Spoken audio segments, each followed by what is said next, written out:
새벽의 고요 속에서 불안한 마음이 당신을 깨웁니다. 가슴이 조여오고 작은 실수조차 용납되지 않을 것 같은 두려움은 지금도 생생하죠. 놀랍게도 500년 전 조선 궁녀들도 똑같은 새벽의 공포를 느꼈습니다. 차가운 물동이와 채찍 소리 속에서 생존을 걸고 일하던 그들의 떨림이 당신의 오늘 불안을 비춰줍니다. 이 이야기는 단순한 예시이 아니라 내일의 평안을 되찾는 지혜예요. 이제 눈을 감고 편안히 누워 역사의 속삭임을 들어보세요. 새벽 3시, 궁궐은 아직 어둠에 잠겨 있지만 당신의 눈은 이미 뜬 채로 떨리고 있습니다. 차가운 돌바닥이 뼈를 내는 추위 속에서 고요한 공기가 갑자기 터져나가는 호루라기 소리가 귓가를 때립니다. 나정의 채찍이 공기를 가르는 소리, 그리고 그 뒤를 이은 절박한 발소리들. 당신은 이제 조선 왕궁의 궁녀나 내관, 그 무자비한 하층종의 하나가 되었습니다. 따뜻한 이불 속 꿈에서 깨어난 당신의 몸은 이 순간부터 생존의 전쟁터로 내몰립니다. 왜냐하면 이 새벽은 단 한 번의 실수로 목숨을 잃을 수 있는 죽음의 여명이기 때문입니다. 상상해 보십시오. 15세기 조선 세종대왕 시절에 창덕궁이나 경복궁 깊숙이, 당신은 상궁의 지휘 아래, 아직 별이 총총한 하늘 아래 일어나야 합니다. 발밑의 돌바닥은 밤새 얼어붙어 발가락이 저려오고 얇은 저고리 한 겹이 바람을 막아주지 못합니다. 호루라기 3번, 그리고 나정의 외침이 울립니다. 기상, 왕의 밥상 준비하라. 당신의 손은 떨리며 물동이를 집어들고 우물가로 달려갑니다. 물은 얼음처럼 차갑고 손이 감각을 잃을 때까지 퍼 올려야 합니다. 한 방울이라도 덜 퍼 올리면 그 물은 왕의 죽을 끓이는 데 쓰일 테니 결코 용서받지 못합니다. 이제 부엌으로 향합니다. 장작불 피우는 소리가 점점 커지며 연기가 코를 찌릅니다. 당신의 임무는 왕의 주상미, 주샹미, 그 신성한 쌀을 씻는 것입니다. 쌀 한 알 하나를 물에 담가 모래나 먼지를 완벽히 제거해야 합니다. 손가락이 찢어질 듯 저려오고 눈꺼풀이 무거워지지만 멈추면 안 됩니다.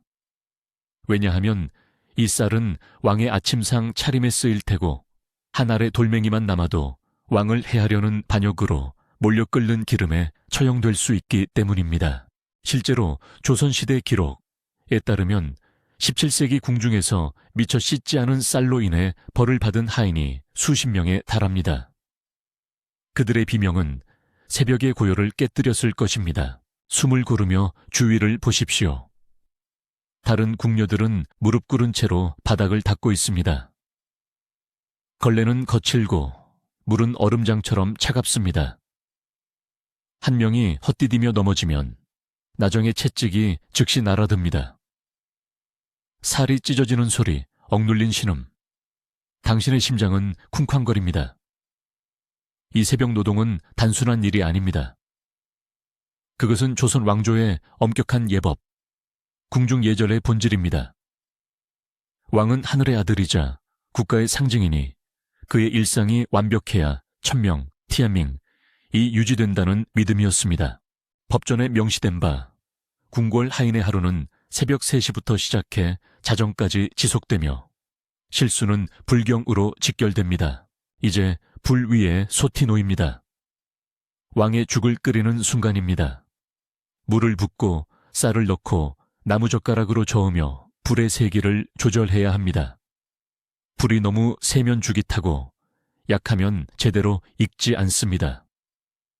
당신의 손은 땀으로 미끄러워지고 연기가 눈을 따갑게 합니다.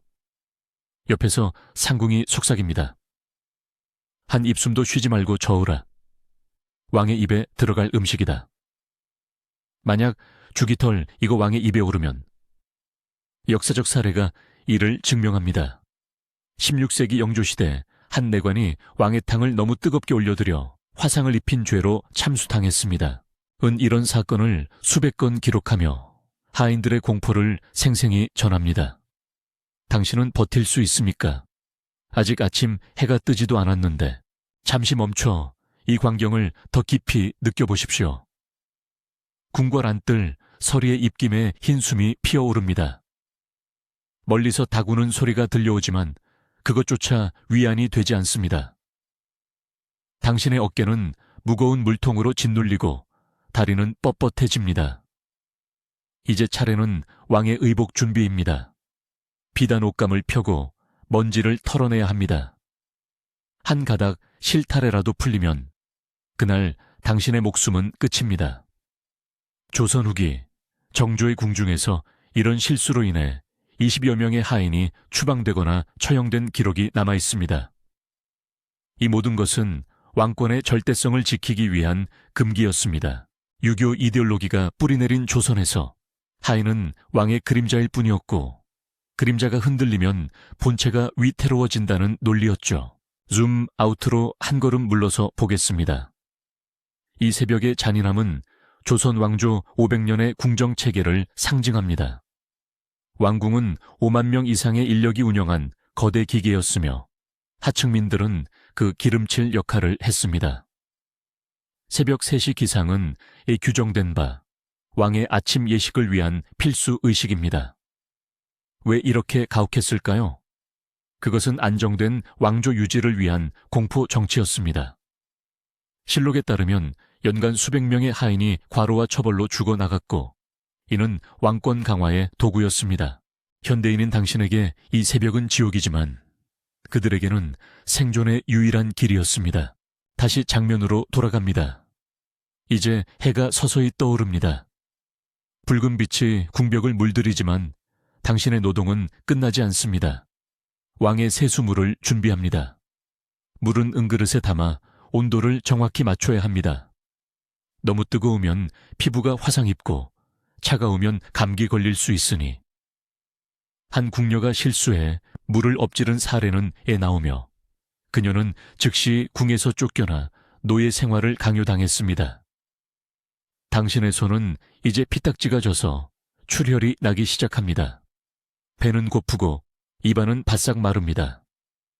하지만 아침밥은 해 뜬 후에나 먹을 수 있습니다. 아직 아침 예식이 남아있으니까요. 이제 왕의 침전으로 향합니다. 발걸음은 가볍고 조용해야 합니다. 바닥에 그림자조차 들이우지 않도록 문턱을 넘으며 무릎 꿇고 왕의 각성 소리를 기다립니다. 전하, 새벽이 밝았사옵니다. 목소리가 떨리지 않도록 애쓰지만 어젯밤 과로로 인한 피로는 극심합니다. 왕이 눈을 뜨면 당신은 물그릇을 받들고 다가갑니다. 한 방울 튀기지 말아야 합니다. 역사적으로 이런 순간에 실수한 하인은 불손죄로 능지처참을 당한 경우가 있습니다. 18세기 고종시대 기록처럼요. 숨소리조차 조심스럽게 쉬며 왕의 세수를 돕습니다. 물방울이 떨어지는 소리, 비단 솜에 스치는 소리. 공기는 장자경이와 차가운 이슬 냄새로 가득합니다. 당신의 등은 땀으로 흠뻑 젖지만 추위가 다시 스며듭니다. 이제 왕의 옷을 입히는 시간. 매듭 하나하나를 완벽히 풀고 주름 하나 없이 펴야 합니다. 손가락이 저려 미세한 떨림이 생기면 나정의 시선이 당신을 찌릅니다. 한 번의 호통, 그리고 채찍질, 살이 찢어지는 고통 속에서 당신은 이를 악물어야 합니다. 이 순간 궁궐 전체가 깨어나는 소리가 들려옵니다. 먼 곳에서 북소리, 종소리가 울리며 조정의 예가 시작됩니다. 하지만 당신의 새벽은 아직 끝나지 않았습니다. 왕의 아침상 차림이 기다리고 있죠. 죽그릇을 들고 조심스레 나르며 한 걸음 한 걸음이 생사의 경계입니다. 계단 하나에서 미끄러지면 모든 게 끝납니다. 실제로 유해는 상을 나르다 엎은 내관이 끓는 물에 스칼댓, 전체 뜨거운 물에 데인 당한 이야기가 있습니다. 줌 아웃 다시. 이 새벽의 의식은 조선의 중앙집권 체제를 뒷받침한 핵심이었습니다. 왕의 일상이 국가의 안녕을 상징했기에 하인들은 인간이 아닌 도구로 취급되었습니다. 통계적으로 궁녀들의 평균 수명은 30대 초반에 불과했으며 과로와 처벌이 주요 원인이었습니다. 1893권의 방대한 기록은 이 공포를 증언합니다. 왕조가 지속된 비결은 바로 이 무자비한 규율이었죠. 당신처럼 현대인이 이 새벽을 버티기 힘든 이유는 우리 몸이 이런 극한에 적응되지 않았기 때문입니다. 해가 완전히 뜨고 왕의 상이 완성됩니다. 당신은 무릎 꿇은 채 물러납니다. 하지만 휴식은 없습니다. 다음 임무, 궁전 청소가 기다립니다. 돌바닥을 문질러 닦으며 새벽의 피로가 쌓입니다. 손은 갈라지고 무릎은 피가 배어나옵니다. 주변 궁녀들의 얼굴은 창백하고 눈은 초점 없이 멍합니다. 누군가는 지난밤 과로로 쓰러져 끌려나갔을 겁니다. 이 순간 당신은 깨닫습니다. 조선 궁궐의 새벽은 생존의 시험이었고 대부분이 실패한 것입니다. 마침내 아침 해가 궁궐을 밝히지만 당신의 몸은 이미 무너집니다. 다리가 풀리고 시야가 흐려집니다. 한 궁녀가 속삭입니다. 오늘도 살았구나. 하지만 내일 새벽이 다시 올 테죠. 이 끝없는 순환 속에서 조선 하인들은 500년을 견뎠습니다. 당신은 아마도 첫 새벽을 넘기기 전에 무너질 것입니다. 차가운 돌바닥에 누워 호루라기 소리에 눈을 뜨는 그 순간부터 이제 눈을 감아보십시오. 이 이야기가 당신의 호흡을 따라 부드럽게 흘러가며 깊은 잠으로 이끌기를, 새벽의 추위가 사라지고 평화로운 어둠이 당신을 감싸길.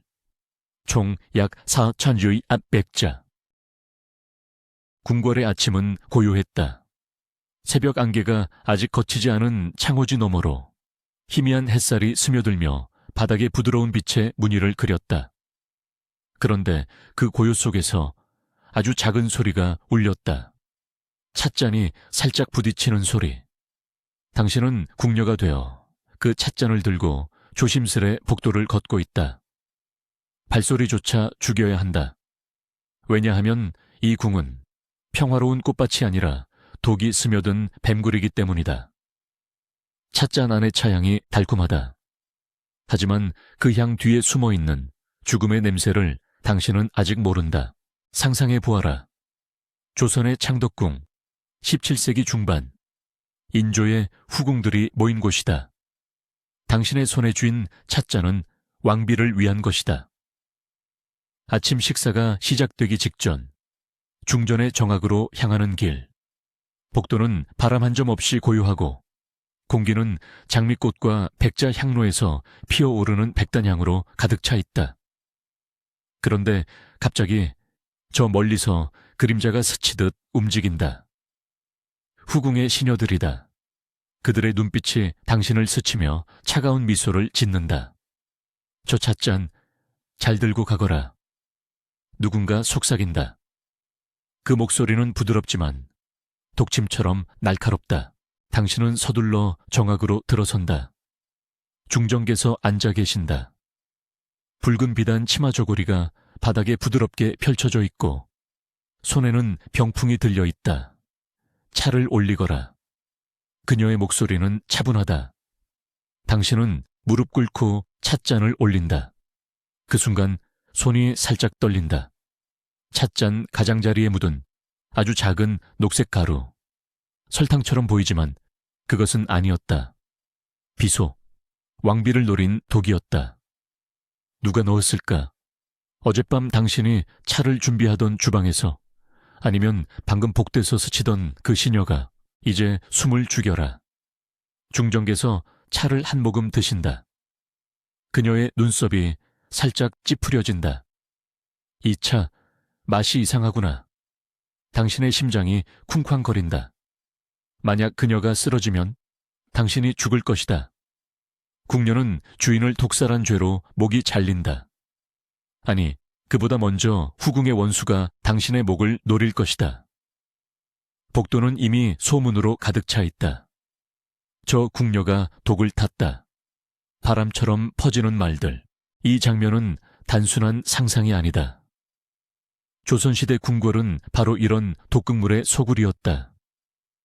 역사 기록에 따르면 숙종 연간만 해도 후궁들 사이에 독살 사건이 수십 건에 달한다. 숙종실록에 기록된 바 장희빈이 인현왕후를 독살하려 했던 사건이 대표적이다.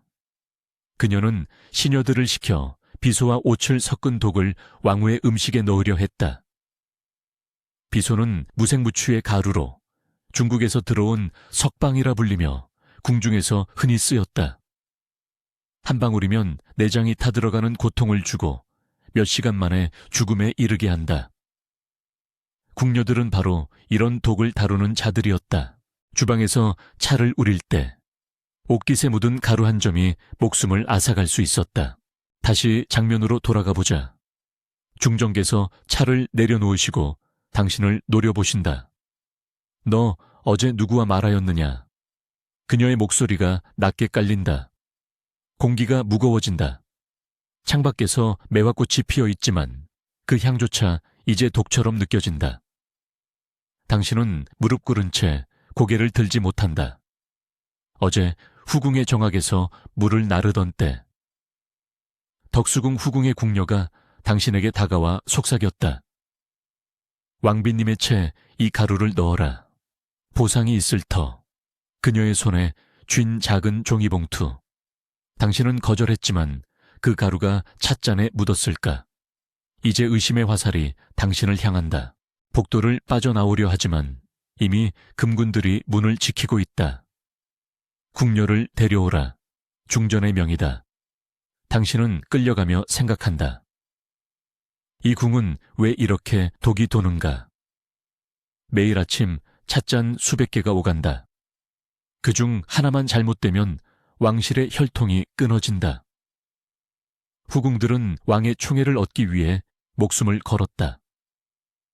장희빈은 인현왕후를 쫓아내기 위해 독살을 시도했고 결국 그녀는 역모죄로 처형되었다. 하지만 그 과정에서 수많은 궁녀들이 희생양이 되었다. 그들은 스파이였다.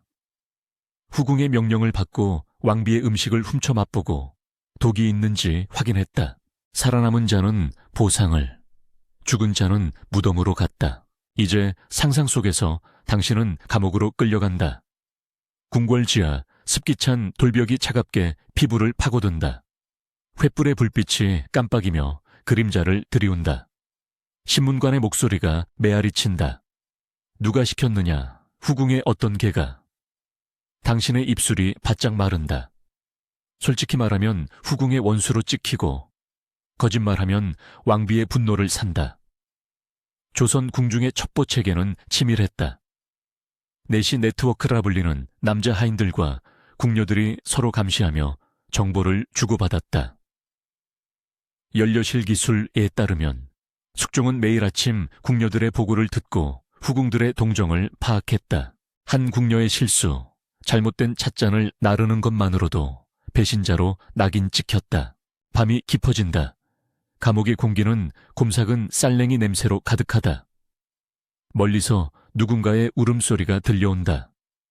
어젯밤 독살 미수로 잡힌 또 다른 궁녀. 그녀는 비소한 알을 삼키라는 명령을 받았다. 자살하라. 내 가족을 살려주마. 하지만 가족조차 믿을 수 없었다. 궁중에서 가족은 약점이었다. 당신의 어머니는 시골에서 기다리지만 한 통의 편지만으로 끌려올 수 있다. 역사적으로 보자면 이런 독극물 음모는 조선 왕조 내내 반복되었다. 세조의 단종 폐위 사건에서도 독살 의혹이 제기되었고 영조시기 임모광우의 죽음은 장희빈의 후예들에 의한 독살로 의심받았다. 궁녀들은 인형 같은 존재였다. 그들의 하루는 새벽 4시부터 시작해 밤늦게까지 이어졌다. 차 한 잔 나르는데 10번의 확인, 20번의 감시. 한 실수로 노비로 강등되거나 능지처참당했다. 통계적으로 궁중 기록에서 궁녀 사망 원인의 30%가 의문의 죽음으로 분류된다. 대부분 독이나 자살. 다시 아침으로 돌아가 보자. 당신이 살아남았다고 가정하자. 중전의 용서로 풀려난 당신. 하지만 복도는 여전하다. 이번엔 왕의 차를 나른다. 후궁의 시녀가 다시 다가온다. 이번엔 제대로 해라. 그녀의 소매에서 반짝이는 단검. 비단안을 칼날이 숨기고 있다. 궁중 암살은 독뿐 아니라 칼도 썼다. 1923년 인조반정에서 궁녀들이 광해군의 목을 노린 칼을 숨겼다는 기록이 있다. 당신은 찻잔을 들고 왕의 침전으로 향한다. 문이 열리며 왕의 그림자가 보인다. 공기는 이제 긴장으로 물들어 있다. 한 발짝, 한 호흡. 독이든 칼이든 죽음은 코앞이다. 이 궁에서 하루를 버티는 것, 그것이 궁녀의 삶이었다. 이제 눈을 감아라. 이 이야기는 300년 전의 진실이다. 조선 궁궐은 권력의 정점이었지만 그 아래엔 독과 배신의 그물이 깔려 있었다. 궁녀들은 그 그물 속에서 춤을 추듯 살아남아야 했다. 그들의 용기와 두려움, 오늘날 우리에게 전하는 교훈. 평화로운 잠 속으로 깊이 빠져들어라. 바람 소리만 들려오고 모든 긴장이 녹아내린다. 편안한 밤이 되길. 태양이 정고를 지나 서서히 기울어들 때 궁궐의 공기는 뜨거운 불길처럼 피부를 핥아대는 열기로 가득 찼다. 바람 한 점 없이 고요한 하늘 아래 왕의 정악 앞마당에서 수십 명의 내시와 궁녀들이 무릎 꿇고 앉아 있었다. 그들의 손에는 무거운 부채가 쥐어져 있었고 팔은 이미 1시간째 리듬감 있게 흔들리고 있었다. 완벽한 동작, 한치의 어긋남도 용납되지 않는, 땀이 비 오듯 흘러내리는 가운데 누군가의 부채가 살짝 느려지면 채찍 소리가 공기를 가르고 살점이 찢기는 비명이 낮게 울려 퍼졌다. 이곳은 지옥의 무도회였다. 화려한 궁전의 그늘 아래 숨겨진 영원한 오후의 고통. 상상해 보십시오. 당신은 이제 그들 중 한 명, 조선시대 궁궐의 하급 내시가 되었습니다. 발밑의 돌바닥은 태양에 달아오른 화로처럼 뜨겁고 무릎은 이미 피가 마른 상처로 덮여 있습니다. 왕이 낮잠에서 깨어나 정악으로 이동하는 순간 의식의 시작입니다. 경회로 의식기라 불리는 이 오후 예포와 제사 준비는 단순한 의례가 아닙니다. 왕의 위엄을 상징하는 긴 행렬 속에서 당신의 임무는 왕좌 옆에서 부채를 부채질하는 것입니다. 한 번의 휴식도 없이 4시간 동안 팔이 저려오고 어깨가 찢어질 듯 아프며 시야가 흐려질 때까지 공기는 장작 타는 냄새와 향로의 달콤 쌉쌀은 연기로 무겁습니다. 멀리서 북소리가 울리며 왕이 나타납니다. 금실로 수놓인 용포가 햇빛에 반짝이고 그 뒤로 대신들과 시위무관들이 줄지어 서 있습니다. 당신은 고개를 들 수 없습니다. 시선은 바닥에 이른바 금선에 고정되어야 합니다. 부채질의 리듬은 하나, 둘, 하나, 둘, 왕의 호흡에 맞춰야 합니다. 살짝 빨라지면 불경죄, 느려지면 게으름죄. 어제 한 궁녀가 그 실수를 저질렀습니다. 그녀의 등에 새겨진 채찍 자국이 아직도 선명합니다. 50대, 피가 솟구치며 바닥을 적셨고 그녀는 기절에 끌려 나갔습니다. 이제 몸의 고통을 느껴보십시오. 여름 오후, 기온은 35도를 넘습니다. 궁궐 안뜰은 바람이 통하지 않도록 벽으로 둘러싸여 있습니다. 땀이 눈을 찌르고 입안은 바싹 마릅니다. 물 한 모금은 꿈도 꾸지 못합니다. 당신의 손등에 물집이 잡히고 팔 근육이 경련을 일으킵니다. 무릎은 돌바닥에 파묻혀 뼈가 삐그덕 소리를 내고 발바닥은 이미 벗겨진 피부로 고름이 배어나옵니다. 그러나 멈출 수 없습니다. 왕의 얼굴에 그늘진 기색이 스치면 즉시 벌이 내려옵니다. 옆 내시의 속삭임이 들려옵니다. 참아라. 저녁 종소리까지 버티면 오늘은 살았다. 이 순간을 확대해보니 이는 단순한 노동이 아닙니다. 조선 왕조의 궁중 예법은 유교의 엄격한 위계 질서를 구현한 결과물입니다. 참새 92년 태조 이성계가 건국한 이래 왕은 천자의 대리자로 군림했습니다. 오후 의식은 경복궁의 일상으로 기록된 에 자세히 남아 있습니다. 왕의 낮잠 후 임금의 식사 의식과 제사 준비는 4시 200명, 궁녀 300명이 동원되는 대규모 행사였습니다. 부채질은 왕의 더위를 식히는 신성한 의무로 부채는 왕의 기운을 순환시키는 도구라 적혀 있습니다. 그러나 현실은 달랐습니다. 실록에 따르면 연간 1000명 이상의 하급종들이 과로와 형벌로 죽었습니다. 줌아웃하여 더 넓은 맥락을 보십시오. 이 오후 고통은 조선의 사회 구조를 상징합니다. 양반 귀족 위에 왕이, 그 아래 상궁과 내시 계급이, 최해 당신 같은 하급 궁녀 내시가 있었습니다. 계급은 출생으로 정해졌고 이동은 불가능했습니다. 형벌은 장형, 장싱, 막대기로 치는 20대부터 100대까지.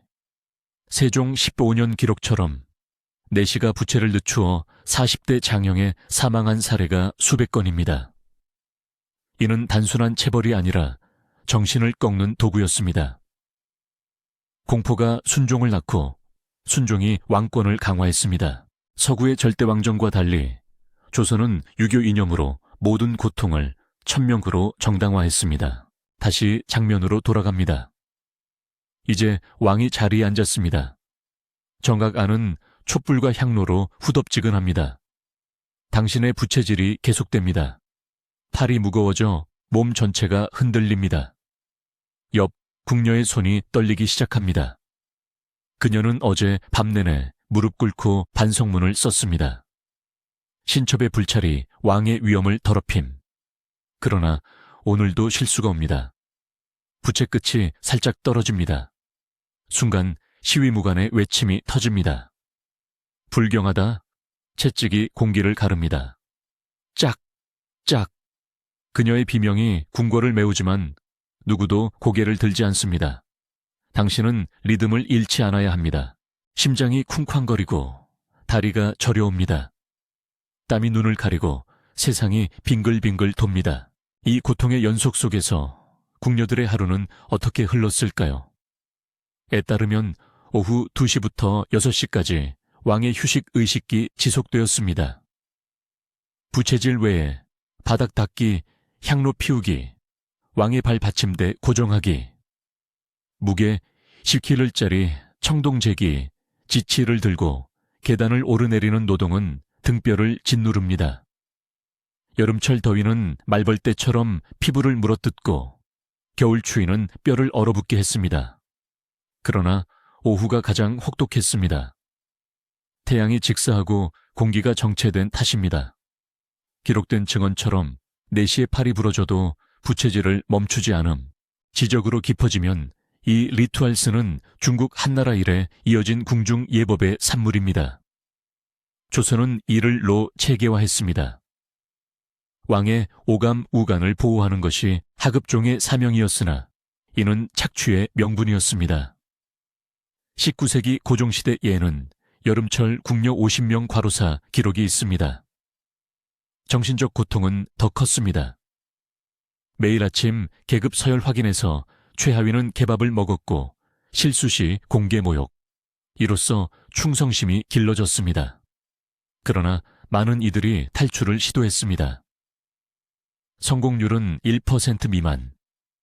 잡히면 능지처참. 당신의 몸이 이제 한계에 다다랐습니다. 팔이 떨리고 호흡이 거칠어집니다. 왕의 눈초리가 스칩니다. 더 세게 명령이 떨어집니다. 당신은 이를 악물고 흔듭니다. 근육이 찢어지는 소리가 들리는 듯합니다. 멀리서 종소리가 울리기 시작합니다. 저녁 6시. 의식이 끝납니다. 그러나 진짜 고통은 이제 시작입니다. 청소와 반성, 밤새 무릎 꿇기. 오늘 당신은 살아남았습니다. 내일도 이 오후가 반복됩니다. 이 체험을 통해 깨닫는 바는 큽니다. 조선 궁궐 하급종의 삶은 생존의 시험이었습니다. 평균 수명 30세. 과로와 형벌이 10% 원인. 그러나 이 고통이 조선의 500년 장수를 뒷받침했습니다. 엄격한 위계가 안정을 가져왔습니다. 현대 우리에게는 경고입니다. 권력의 그늘 아래 숨겨진 희생의 무게, 태양이 지평선으로 기울며 궁궐의 긴 그림자가 드리웁니다. 당신의 몸은 무너질 듯 아프지만 마음은 공허합니다. 이 끝없는 오후의 의식이 영원히 반복되는 고리의 일부였음을 깨닫는 순간, 이제 눈을 감고 이 고요한 고통 속으로 스며들어 보십시오.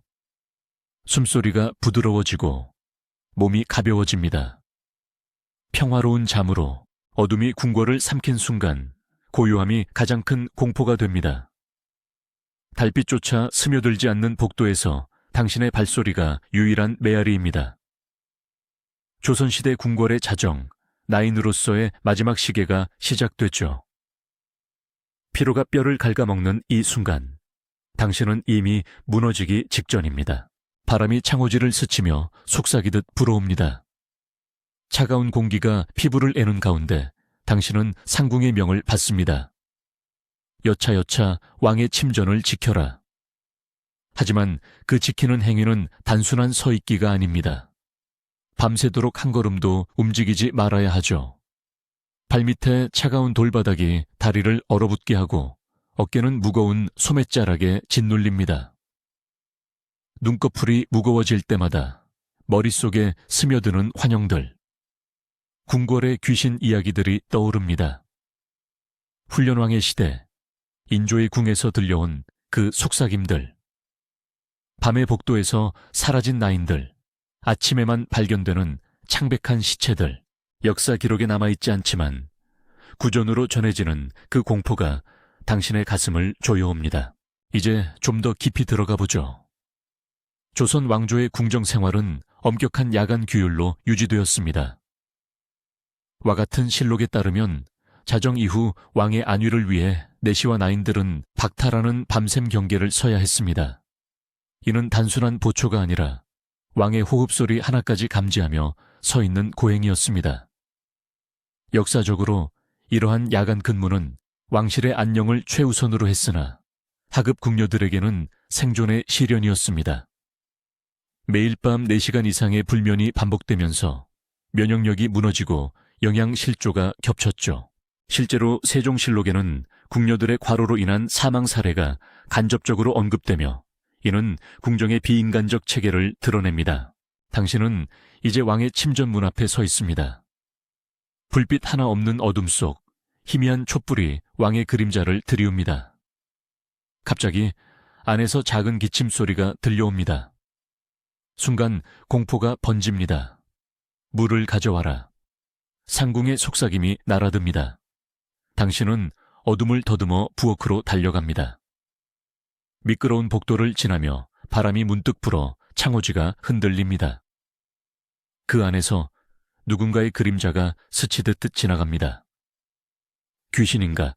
아니면 다른 나인인가? 심장이 쿵쾅거립니다. 물을 길어오는데 10분. 하지만 그 짧은 시간에 당신의 다리는 이미 떨리고 있습니다. 이 장면의 배경을 이해하려면 조선의 궁정위계를 알아야 합니다. 왕의 즉석 명령은 임금의 뜻으로 절대적이었습니다.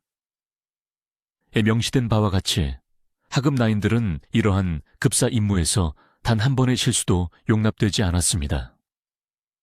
역사학자들의 연구에 따르면 이러한 야간 노동은 여성 노동력의 착취를 상징하며 연간 궁녀 사망자의 20% 이상이 과로 관련이었습니다.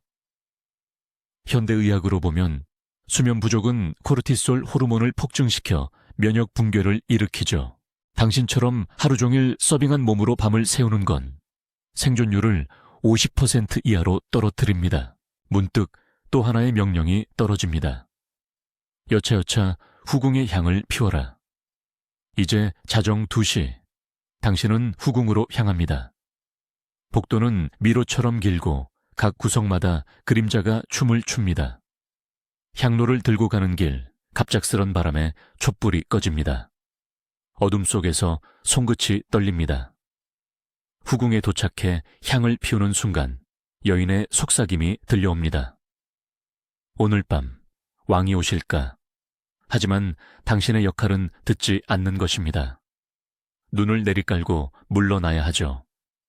그러나 피로가 쌓여 발이 헛디뎌 향로를 떨어뜨릴 뻔합니다. 그 소리가 후궁을 울립니다. 누구냐? 상궁의 호령. 당신의 심장이 멎습니다. 이 마지막 순간의 실수는 궁정의 파국을 불러옵니다. 조선 역사에서 이러한 야간 과오로 인해 나인들은 항설, 즉 추방당하거나 더 잔인한 벌을 받았습니다. 예를 들어 숙종시대의 궁정기록에는 한 나인이 밤에 물을 늦게 가져와 채찍 50대를 맞고 사망한 사례가 있습니다.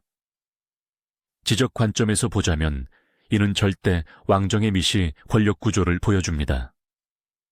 푸코의 감시 이론처럼 궁궐은 끊임없는 시선의 그물이었고 야간은 그 압박의 절정이었죠. 현대인에게 이는 PTSD를 유발할 수준의 스트레스입니다. 이제 새벽 3시, 여전히 서 계세요. 다리가 감각을 잃고 눈물이 고입니다. 멀리서 닭 우는 소리가 들리지만 해는 아직 뜨지 않습니다. 또 하나의 환영, 궁전의 전설, 백작귀신이 나타납니다. 인조반정 후 숙청된 왕비의 원혼이 밤에 배회한다는 이야기. 실제 역사적으로 궁정은 정치 암투의 산물이었고 그런 공포가 나인들의 정신을 갉아먹었습니다. 당신은 이를 악물고 버팁니다. 하지만 몸은 한계입니다. 갑자기 상궁이 다가옵니다. 오늘 네가 실수했다. 내일부터는 그 말은 추방 아니면 최악의 벌을 의미합니다. 줌아웃으로 보자면 이 모든 야간 권한은 조선 궁정의 생존 불가능성을 증명합니다.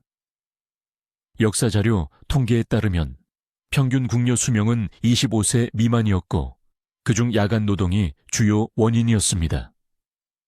이는 단순 노동이 아니라 심리적 신체적 파괴 체계였죠. 현대 과학으로 환산하면 18시간 노동 플러스 수면 부족은 뇌 손상과 심부전 위험을 10배 증가시킵니다.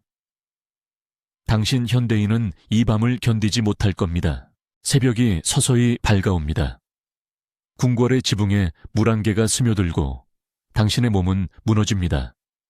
발밑이 흔들리고 시야가 흐려집니다. 마지막 명령, 청소를 마무리하라. 무릎 꿇고 바닥을 닦는 동안 피로가 당신을 덮칩니다. 이 순간 모든 게 끝납니다. 역사 속 수많은 나인처럼 당신도 무너지죠. 궁궐의 야경은 아름답지만 그 안의 삶은 잔인합니다. 이제 눈을 감으세요. 이 이야기를 꿈속으로 데려가며 깊은 잠에 들어보십시오. 평화로운 새벽이 다가옵니다.